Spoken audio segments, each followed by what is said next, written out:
कल हमने डिस्कस किया था male and female reproductive system. इससे पहले फीमेल रिप्रोडक्टिव सिस्टम कंप्लीट हो चुका। अब फीमेल रिप्रोडक्टिव सिस्टम के बाद हम बात करेंगे कुछ हार्मोनल कंट्रोल्स को लेके, जो मेल रिप्रोडक्टिव सिस्टम और फीमेल रिप्रोडक्टिव सिस्टम दोनों को क्या करते हैं, कंट्रोल करते हैं। कंट्रोल करने का मतलब है कि उसकी रेगुलेशन में मदद करें। जैसे मेल रिप्रोडक्टिव सिस्टम का काम है गैमेट्स को प्रोड्यूस करना, मेल गैमेट को प्रोड्यूस करना। फीमेल रिप्रोडक्टिव सिस्टम का काम होगा फीमेल एग सेल को प्रोड्यूस करना। अब उसकी रेगुलेशन हमारे पास रिप्रोडक्टिव सिस्टम तो कर रहा है, लेकिन उसके साथ साथ कुछ हार्मोन्स भी हैं जो इम्पोर्टेंट रेगुलेशन हमारे पास है। और जो इम्पोर्टेंट हमारे पास ग्लैंड जो है जो हार्मोन्स को रेगुलेट करता है, that is the pituitary gland, जिसका बहुत इंपॉर्टेंट रोल हमारे पास रहता है। ठीक है, कुछ एंडोक्राइन ग्लैंड्स हमने टेम्परेरी भी पढ़े थे कल। ट्रांसवर्स सेक्शन ऑफ ओवरी में हमने कार्पस ल्यूटियम की बात की थी, जो एक टेम्परेरी एंडोक्राइन ग्लैंड की तरह काम करता है। लेकिन जो हमारी बॉडी के अंदर, ब्रेन के अंदर जो प्रेजेंट ग्लैंड है, मास्टर ग्लैंड, पिट्यूटरी ग्लैंड, उसका भी बहुत इंपॉर्टेंट हमारे पास रोल रहता है रेगुलेशन करने में मेल रिप्रोडक्टिव सिस्टम को और फीमेल रिप्रोडक्टिव सिस्टम। तो सबसे पहला जो हमारे पास हार्मोन रहेगा जो मेल रिप्रोडक्टिव सिस्टम को रेगुलेट करेगा, दैट इज FSH। FSH की फुल फॉर्म रहेगी फॉलिक्यूलर स्टिमुलेटिंग हार्मोन। अब देखो ये हार्मोन जो है मेल्स के अंदर भी और फीमेल के अंदर भी दोनों के रिप्रोडक्टिव सिस्टम को रेगुलेट करने में मदद करता है। हमारे पास मेल्स में, ठीक है, फॉलिकुलर सेल्स तो होंगे नहीं, मेल्स में क्या होंगे, जर्म सेल्स होंगे। तो ये फॉलिकुलर स्टिमुलेटिंग हार्मोन जो जर्माइनल एपिथेलियल सेल्स हैं उसके ऊपर एक्ट करेंगे और उसको रेगुलेट करने में मदद करेंगे। क्योंकि जर्म सेल जब रेगुलेट होंगे तो ही हमारे पास वो स्पर्म सेल को क्या कर पाएंगे, प्रोड्यूस कर पाएंगे। तो जब तक उनकी रेगुलेशन नहीं होगी तब तक हमारे पास वो प्रोड्यूस नहीं करेंगे अपने आप। तो यहाँ पे FSH के अंदर हम लिखेंगे that it will regulate or we can say it will stimulate the germinal epithelial cells. Germinal epithelial cells को क्या करेंगे हमारे पास, रेगुलेट करेंगे। देखो जर्माइनल एपिथेलियल सेल मींस जो हमारे पास क्या है, जर्म सेल्स। और आपको पता है ये जर्म सेल हमारे पास मियोसिस डिवीजन के थ्रू क्या करेंगे, गैमेट्स बनाएंगे। इनमें मियोसिस हमारे पास होगी और ये मियोसिस डिवीजन से हमारे पास मेल गैमेट्स को बनाएंगे जिन्हें हम क्या कहते हैं, स्पर्म। क्लियर। नेक्स्ट हमारे पास जो हार्मोन है that is ICSH, that is full form उसकी रहेगी interstitial cell stimulating hormone. Cell stimulating hormone. आप में से कितनों को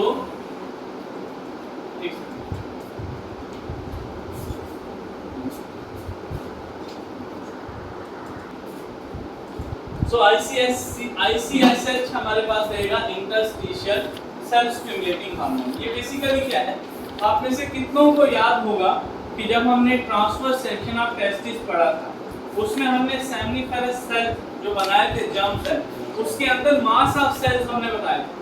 in between that mass of cells present, उन मास ऑफ सेल्स को क्या कहा जाता है, आप देखो कितना याद है ना। यस सर, तो वो बोलते हैं पोलर न्यूक्लियाई वहां कहां से आ गया, पीएस ऑफ टेस्टिस में पोलर न्यूक्लियाई का क्या काम है, हम तो पूरी सृष्टि बदलने वाले हैं। उसे लेडिक सेल्स कहते थे। Yes sir. इंटरस्टिशियल सेल्स को क्या कहते थे, लेडिक सेल्स। तो बेसिकली क्या है जो ICSH है, देखिए बेटे पहले ध्यान से सुनिए, ठीक है, पहले आप कंसंट्रेशन यहाँ पे रखेंगे, वो चीजें समझ आएंगी, आगे पीछे भटकेंगे तो फिर चीजें मुश्किल हो जाता है ना, इसलिए पूरा ध्यान पहले यहाँ पे। ICSH means interstitial cell stimulating hormone, यहाँ तक क्लियर।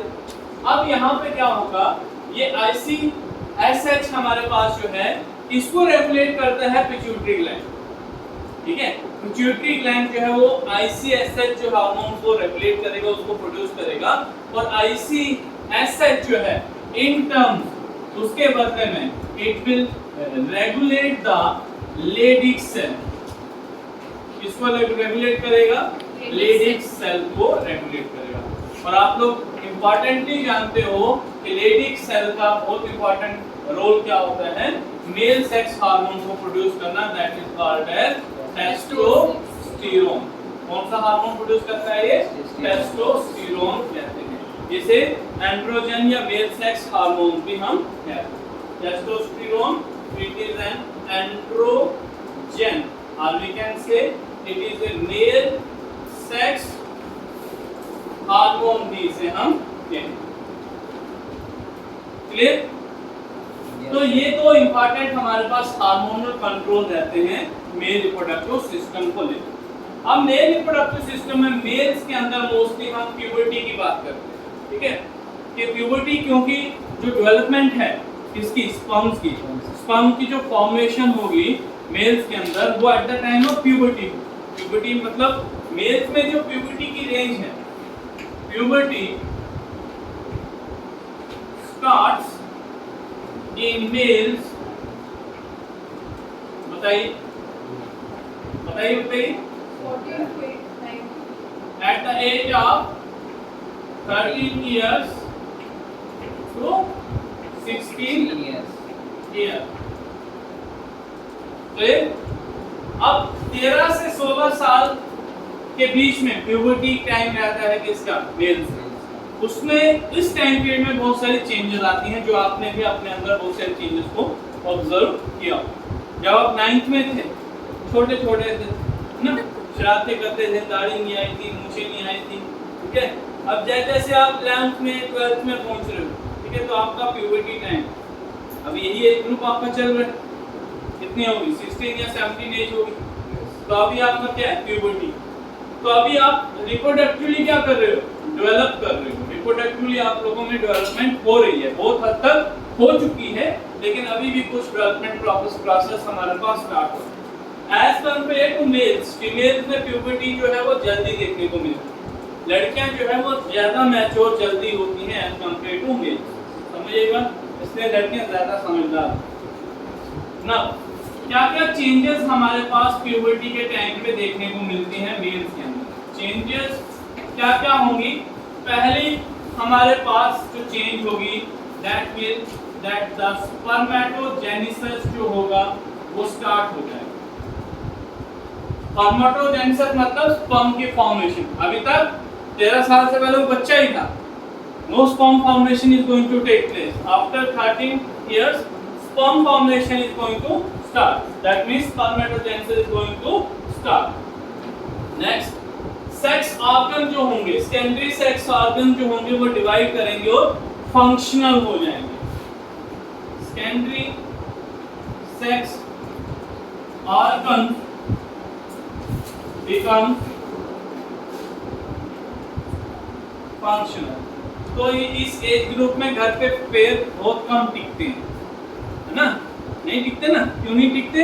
क्योंकि सेकेंडरी सेक्स ऑर्गन्स क्या हो रहे होते हैं? फंक्शनल हो रहे होते हैं। तो क्या चेंजेस आती है ना, अपने आप को पता नहीं क्या समझने लग जाता है, ठीक है। स्टाइल मारना है, शीशे के सामने देखना है, ठीक है, बहुत सारे चेंजेस को ऑब्जर्व करना है। उसके बाद में नेक्स्ट जो चेंज आएगा that will be the deep voice. जो वॉइस होगी उसमें भी क्या आ जाएगा? चेंज आ जाएगा। नेक्स्ट चेंज हमारे पास जो होगा, बॉडी के अंदर हेयर पैटर्न देखने को मिलेगा। Hair pattern on the body. पहले चेस्ट पे बाल नहीं होंगे, अभी चेस्ट पे बाल आने शुरू हो जाएंगे, मूंछें आनी शुरू हो जाएंगी, दाढ़ी आनी शुरू हो जाएगी, ठीक है। उसके बाद जो शोल्डर हैं वो क्या रहेंगे? ब्रॉड हो जाएंगे। मेल्स में शोल्डर क्या होते हैं? ब्रॉड हो जाते हैं, और साथ ही साथ हाइट भी क्या होती है उसकी?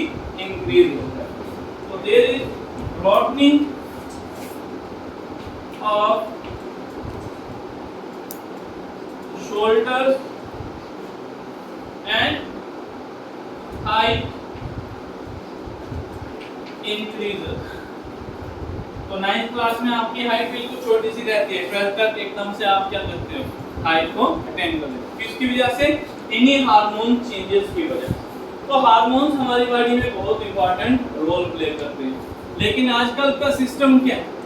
जो आजकल की जनरेशन है मोबाइल पे बिजी है, फास्ट फूड खाने में बिजी है, घर का भूख नहीं लगती है खाने में, तो हार्मोन्स क्या कर चुके हैं? बॉडी के इम्बैलेंस कर चुके हैं। तो जब हार्मोन्स अंदर इम्बैलेंस हो चुके हैं तो उससे क्या हो रहा है? बॉडी पैटर्न जो है वो अजीब तरीके का हो गया। कोई मोटा है तो बहुत ज्यादा मोटा है इस एज ग्रुप में, और कोई पतला है तो इतना ज्यादा पतला है कि लगता ही नहीं कि 12th क्लास का बच्चा। क्लियर? छोटी छोटी हाइट के। तो हाइट जो है या बॉडी वेट जो है या जो बॉडी स्ट्रक्चर है, जो बॉडी फ्रेमवर्क है, वो टोटल किसके डिपेंड करता है? हार्मोन्स के ऊपर डिपेंड करता है। तुम लोग क्यों नहीं बैठते हो सीधा भाई? कौन से हार्मोन की प्रॉब्लम है? सीधा बैठा करो। तो ये जितनी भी हमने बात की that is hormonal control of male reproductive system. Next is hormonal control of female reproductive system.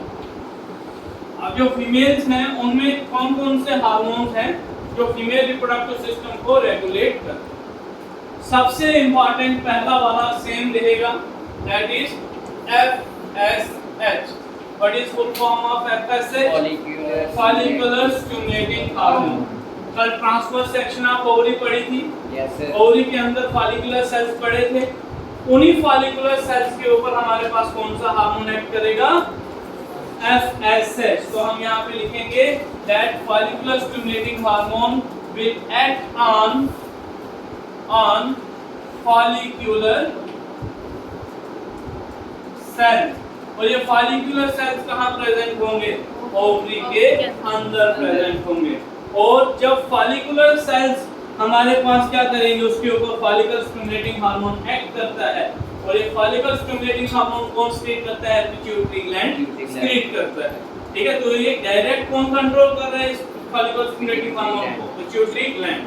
तो जब ये पिट्यूटरी ग्लैंड सीक्रेट करेगा तो फीमेल्स में ये फॉलिकुलर सेल्स के ऊपर क्या करेगा? एक्ट करेगा, और फिर फॉलिकुलर सेल्स को क्या करेगा? किसमें कन्वर्ट करेगा? जिराफियन फॉलिकल्स में कन्वर्ट करेगा। फिर जिराफियन फॉलिकल को रप्चर करेगा और वहां से क्या होगा? वहां से सेकेंडरी oocyte रिलीज होगा। पढ़ते नहीं हो है ना? सिर्फ लेक्चर खत्म हो गया, बुक बंद कर दी, चल पड़े घर। पढ़ते हैं। जिराफियन फॉलिकल जब रप्चर होता है तो रिलीज होता है सेकेंडरी oocyte। कल पढ़ा था। और release of secondary oocyte from the Graafian follicle उसे ओवुलेशन कहा जाता है। क्लियर? एक तो फॉलिकल स्टिमुलेटिंग हार्मोन का ये फंक्शन है। दूसरा हमारे पास जो फॉलिकल स्टिमुलेटिंग हार्मोन है ये इसी फॉलिकल सेल्स के ऊपर एक्ट करके एक और हार्मोन को यहाँ से फॉलिकुलर स्टिमुलेटिंग हार्मोन जो है वो सीक्रेट करते हैं, जिसे हम एस्ट्रोजन कहते हैं। एस्ट्रोजन जो है दैट इज फीमेल्स, जैसे टेस्टोस्टेरोन है एंड्रोजन मेल सेक्स हार्मोन, उसी तरह से फॉलिकुलर सेल जो करते हैं फीमेल सेक्स हार्मोन्स को रिलीज करते हैं, that is called as oestrogen. तो एस्ट्रोजन को भी हमारे पास रिलीज करने में मदद करेंगे जब ये फॉलिकुलर सेल्स के ऊपर एक्ट करेंगे। Clear? Yes sir. Next hormone हमारे पास आ रहा है that is called as LH। कल आपने पढ़ा था ल्यूटिनाइजिंग हार्मोन। कहाँ बताया था मैंने? ट्रांसवर्स सेक्शन ऑफ ओवरी में बताया था। मुझे मजबूर मत करना कि मैं आप लोगों की ट्रांसवर्स सेक्शन करके फिर बताऊं, बस दिखा दिया है तो उसको पढ़ लिया करो। समझ आया बात? क्यों? जब कार्पस ल्यूटियम मैंने बताया था तो कार्पस ल्यूटियम एक्ट करता है टेम्परेरी एंडोक्राइन ग्लैंड, और वो कौन सा हार्मोन रिलीज करता था? ल्यूटिनाइजिंग हार्मोन, जिसका फंक्शन था प्रोजेस्टेरोन। जो हमारे पास ल्यूटिनाइजिंग हार्मोन प्रोजेस्टेरोन को सीक्रेट करता था, कार्पस ल्यूटियम प्रोजेस्टेरोन को सीक्रेट करता है, जो एंडोमेट्रियम की लाइनिंग को मेंटेन करने के लिए हमारे पास मेंटेन है। यहाँ पे ल्यूटिनाइजिंग हार्मोन क्या होगा? ये कार्पस ल्यूटियम को मेंटेन करेगा, किसको मेंटेन करने में मदद करेगा, और ये ल्यूटिनाइजिंग हार्मोन भी डायरेक्ट किसके कंट्रोल में होता है, पिट्यूटरी ग्लैंड के कंट्रोल में होता है। क्लियर? तो ल्यूटिनाइजिंग हार्मोन एलएच की फुल फॉर्म यहां पे लिख लेता हूं,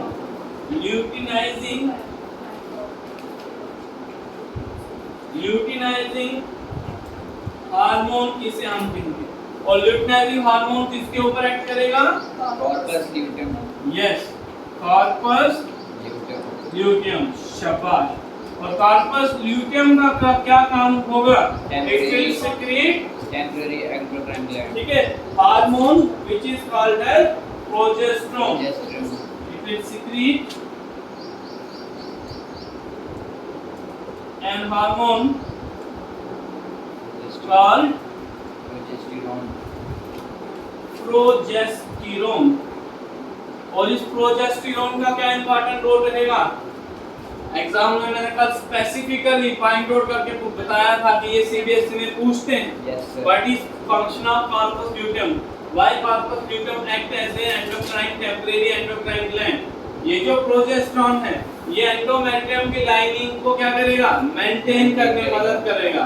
और एंडोमेट्रियम की लाइनिंग क्यों मेंटेन होती है, क्योंकि उसको क्या करनी है, इम्प्लांटेशन करनी है। अब यहाँ पे इंटरेस्टिंग चीज देखो क्या है, देखो जो भी आप टॉपिक पढ़ते हो, ठीक है, जो भी आप लोगों को चीज पढ़ाई जा रही है वो नेक्स्ट टॉपिक के साथ में रिलेट करती है, और इसलिए सीक्वेंस में हम लोग चल रहे हैं ताकि नेक्स्ट टॉपिक हम लोग पढ़ेंगे तो पिछला वाला जब टॉपिक क्लियर होगा उसकी नेक्स्ट टॉपिक में आधी बातें पिछले वाले टॉपिक की होंगी। अब यही हार्मोन्स की बात हम कहाँ करेंगे, मेंस्ट्रुअल साइकिल में करेंगे। मेंस्ट्रुअल साइकिल में जब फेजेस की बात करेंगे, फॉलिकुलर फेज की बात करेंगे, ल्यूटिनाइजिंग फेज की बात करेंगे, तब वहां पे इन्हीं हार्मोन्स के लेवल को हम देखेंगे कि पिट्यूटरी ग्लैंड जब हमारे पास फर्स्ट फेज होता है, फॉलिकुलर स्टिमुलेटिंग फेज, उस फेज में एफएसएच की वैल्यू को ज्यादा इंक्रीज करता है ताकि वो ज्यादा से ज्यादा एग सेल के ऊपर एक्ट करे, मतलब ओवरी के ऊपर एक्ट करके क्या बनाए, एग सेल को बनाए, फॉलिकल सेल्स को मैच्योर जिराफिन फॉलिकल में बनाए। फिर उसके साथ साथ ल्यूटिनाइजिंग हार्मोन को भी स्प्लिट करता है। जब ओवुलेशन होगी ना उस टाइम पे ल्यूटिनाइजिंग हार्मोन पीक पे होगा, उस टाइम पे क्या होगा, ल्यूटिनाइजिंग हार्मोन पीक पे होगा क्योंकि एग रिलीज हो गया है। अब एग रिलीज होने के बाद अंडा तैयार है कि स्पर्म के साथ फर्टिलाइजेशन करने के लिए, तो फर्टिलाइजेशन करने के लिए तैयार है, लेकिन उस फर्टिलाइजेशन के बाद जो उसकी इम्प्लांटेशन करनी है उसके लिए भी यूट्रस को अपने आप को तैयार करना है। दैट्स व्हाई ल्यूटिनाइजिंग हार्मोन का लेवल पीक पे होता है और वो कार्पस ल्यूटियम को मेंटेन करके साथ साथ में प्रोजेस्टेरोन को भी सिंथेसाइज करता है ताकि एंडोमेट्रियम की लाइनिंग को साथ में क्या कर सके, थिक कर सके इम्प्लांटेशन। तो ज्यादा कुछ नहीं है घबराने वाला, ना इतना सोचने वाला। सिंपली जो ये टॉपिक आधे घंटे का 40 मिनट का जो आपको पढ़ाया जाता है इसको आप ध्यान से सारी चीजें पढ़िए। सारी चीजें आपको एनसीईआरटी का ही सम निकाल के दिया हुआ है, आप यहाँ पे पूरा ध्यान रखेंगे, एक बार घर जाके पढ़ेंगे, दोबारा आपको पढ़ने की जरूरत ही नहीं पड़ेगी, सारी चीजें दिमाग में। लेकिन अगर यहाँ बैठ के ये चीज सोचते रहोगे कि टाइम हो गया, बाहर जाना है, गर्मी लग रही है, ये हो रहा है, तो फिर वो चीजें दिमाग में कभी नहीं। सिर्फ 20 मिनट आधे घंटे की बात, कंसंट्रेशन बना के रखें, चीजें समझें, वो चीजें दिमाग से कभी आपके जाने नहीं होगी। तो ये सारी चीजें एक साइड पे क्यों लिखता हूँ, ताकि आप आसानी से मेल्स और फीमेल्स को कंपेयर कर सकें। मेल्स में एफएसएच, यहाँ पे भी एफएसएच, दोनों की जो एक्शन है वो अलग है। ये एक्ट करेगा जर्माइनल एपिथेलियल सेल्स के ऊपर, ये एक्ट करेगा फॉलिकुलर, क्योंकि ओवरी के अंदर तो फॉलिकुलर सेल्स है ना, मेल्स में तो जर्म सेल्स। तो इसका काम ही यही है कि जो गैमीट प्रोड्यूसिंग सेल्स हैं उसके ऊपर जाके एक्ट करना। ICSH interstitial cell stimulating hormone, Leydig cell यहाँ प्रेजेंट होते हैं टेस्टिस के अंदर, तो वहां पे हमारे पास क्या होगा, एक्ट करके मेल सेक्स हार्मोन को प्रोड्यूस करेगा। Luteinizing hormone, follicle stimulating hormone oestrogen को सीक्रेट करेगा, फीमेल सेक्स हार्मोन, और साथ ही साथ ल्यूटिनाइजिंग हार्मोन कार्पस ल्यूटियम के ऊपर एक्ट करके उसको मेंटेन करेगा और प्रोजेस्टेरोन की सिंथेसिस करेगा, जो कि एंडोमेट्रियम की लाइनिंग को मेंटेन करने के लिए इंपॉर्टेंट है। क्लियर? नेक्स्ट, अब आप लोग मुझे बताइए, जिस तरह से हमने मेल में प्यूबर्टी में चेंजेस देखी थी, उस तरह से फीमेल्स में प्यूबर्टी के टाइम पे क्या क्या चेंजेस आएंगे बताइए, फीमेल्स बता सकती हैं। सबसे पहले प्यूबर्टी की रेंज लिख लेता हूं, वहां पे कितनी थी 30 to 60. हाँ, यहाँ पे होगी 11 to 14 ईयर्स। कितनी होगी 11 to 14 ईयर्स। मतलब देख सकते हो, कंपेयर कर सकते हो कि फीमेल जो हैं बहुत ज्यादा मैच्योर होती हैं जल्दी as compare to that of the male. मतलब उनको रिप्रोडक्टिव स्ट्रक्चर जल्दी हमारे पास मैच्योर होता है as compare to the female males. ठीक है, नेक्स्ट हमारे पास यहाँ पे होगा प्यूबर्टी के टाइम पे सबसे इंपॉर्टेंट इवेंट्स जो फीमेल्स में होगा। मेल्स में तो स्पर्मेटोजेनेसिस स्टार्ट हो जाएगी, पता नहीं चलेगा, लेकिन फीमेल्स को पता चलेगा by the beginning of menstruation cycle. Menstruation cycle जो होगा वो क्या हो जाएगा स्टार्ट हो जाएगा। और फर्स्ट मेंस्ट्रुअल साइकिल जब स्टार्ट होगा उसे मेनॉर्थ कहते हैं। और जब मेंस्ट्रुअल साइकिल स्टॉप होता है फीमेल्स में उसे मेनोपॉज कहते हैं। फीमेल्स के अंदर जो एग जो बनने का जो टाइम पीरियड है ना वो स्पेसिफिक है, लिमिटेड है। मतलब जो एग बनेगा, जो फीमेल गैमेट बनेगा, ठीक है, वो स्पेसिफिक टाइम तक ही बनता है। फॉर एग्जांपल 11 से शुरू होगा और 40 इयर्स तक, 40 to 44 इयर्स तक वो चलेगा। उसके बाद एग नहीं बनता है, मेंस्ट्रुअल साइकिल नहीं आती। लेकिन मेल्स में जब तक जिंदा है तब तक उन्हें स्पर्म की प्रोडक्शन होती रहेगी। क्लियर? नेक्स्ट और क्या चेंजेस फीमेल के अंदर आएंगे? जो पेल्विक रीजन है उसमें वाइडनिंग देखने को मिलेगी। पेल्विक रीजन क्या होता जाएगा? वाइड हमारे पास होता जाएगा। There is widening of pelvic reason.